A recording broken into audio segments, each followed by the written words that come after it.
మమ్మల్ని మిక్కిలిగా ప్రేమించిన మా ప్రియ పరలోకపు తండ్రి, మీ ఘనమైన శ్రేష్టమైన నామాన్ని బట్టి వేలాది వందనాలు చెల్లిస్తూ ఉన్నాం. ఈ ఉదయకాల సమయం మందు మీ పాదాల చెంత చేరి మరొక మారు మీ యొక్క వాక్యమును ధ్యానించడానికి, మీ మాటలు నేర్చుకోవడానికి మీరు ఇచ్చిన మహాకృపను బట్టి వందనాలు. అయ్యా, వింటున్న మా శ్రోతలందరినీ దీవించండి, దర్శించండి. మీరే బిడ్డలందరినీ బలపరిచి ఆశీర్వదించమని ఈరోజు మరొక మాట ద్వారా మిమ్మల్ని ధ్యానించే భాగ్యము, మీ వాక్యమును ప్రభా మేము నేర్చుకునే భాగ్యం ఇచ్చారు. మీకు వందనాలు. వింటున్న మన శ్రోతలందరినీ దీవించి ఆశీర్వదించి బలపరచమని యేసు నామములో అడిగి వేడుకొనిచున్నాము తండ్రి, ఆమేన్. ప్రియులందరికీ వందనాలు.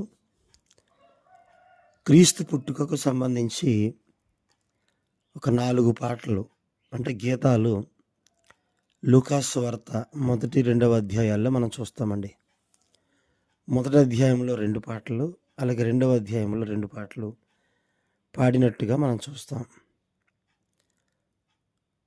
మరియ పాడిన పాటగా లూకాసు వార్త 1వ అధ్యాయం 46 నుండి 58 వచనాల వరకు మరియ గారు పాడిన పాటగా మనం చూస్తాం. ఇది పర్సనల్ సాల్వేషన్ అంటే వ్యక్తిగత రక్షణకు సంబంధించిన పాటగా మనం చూస్తాం. ఇది స్తుతి కీర్తన. మరియ పాడిన పాట లూకాసు వార్త 1వ అధ్యాయం 46 నుండి 58 వరకు అండి.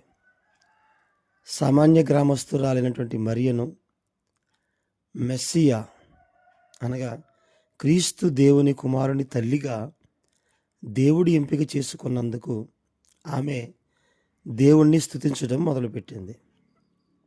కొరింథీ మొదటి పత్రిక 1వ అధ్యాయంలో 26 నుండి 29 వరకు గొర్రెలైన వారిని దేవుడు ఏర్పరచుకొనక లోకములో ఉండు వెర్రివారిని, లోకములో ఉండు నీతిమంతులను దేవుడు ఏర్పరచుకున్నాడని మనం చూస్తాం. మరియ దేవునిని తన రక్షకుడిని పిలిచింది. తిమోతి మొదటి పత్రిక 2వ అధ్యాయం 3వ వచనంలో దానికి సంబంధించిన మాటను మనం చూడగలం. గర్భములో ఉన్న దేవుని కుమారుని ద్వారా విశ్వసించిన వారినందరినీ రక్షిస్తాడని చెప్పింది.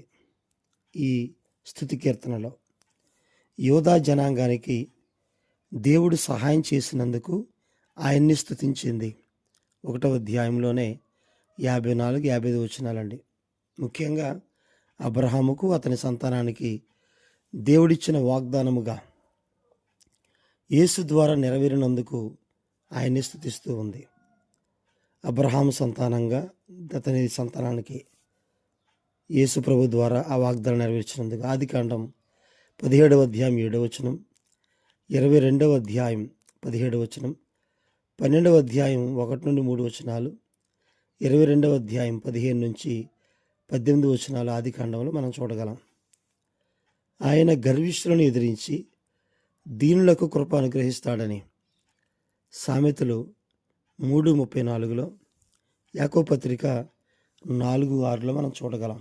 అంటే ఆయన గర్విష్ఠులను, గొప్పవాళ్ళని ఎదిరించి దీనులకు ఆయన కృపను అనుగ్రహిస్తాడు అని.